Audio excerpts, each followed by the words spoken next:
വിശുദ്ധമാക്കപ്പെട്ട മുഹറം മാസം വിശ്വാസിയെ സംബന്ധിച്ചിടത്തോളം പുതുവർഷാരംഭമാണ്.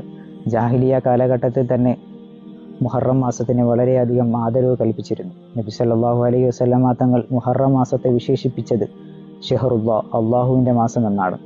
ലോക ജനതയുടെ ഗതി മാറ്റിമറിച്ച പല ചരിത്ര സംഭവങ്ങളും നടന്നത് മുഹറം മാസത്തിലാണ്. പരിശുദ്ധമാക്കപ്പെട്ട റമദാൻ മാസത്തിന് ശേഷം വ്രതമനുഷ്ഠിക്കാൻ ഏറ്റവും ഉത്തമമായ മാസം മുഹറം മാസമാണ്.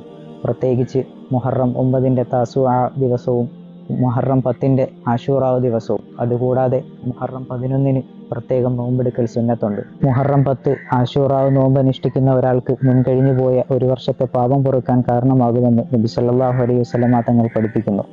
ഇപ്രകാരം തന്നെ മുഹറം 9 താസുആന് നോമ്പനുഷ്ഠിക്കാൻ നബി സല്ലല്ലാഹു അലൈഹി വസല്ലമ തങ്ങൾ പ്രചോദനം നൽകുന്നുണ്ട്. മുഹറം 10 ആശൂറാവിൻ്റെ നോമ്പനുഷ്ഠിച്ചതിന് ശേഷം നബി സല്ലല്ലാഹു അലൈഹി വസല്ലമ തങ്ങൾ പറഞ്ഞതിങ്ങനെയാണ്: അടുത്ത വർഷം ഞാൻ ജീവിച്ചിരിപ്പുണ്ടെങ്കിൽ മുഹറം 9 താസുആ ഞാൻ നോമ്പനുഷ്ഠിക്കും.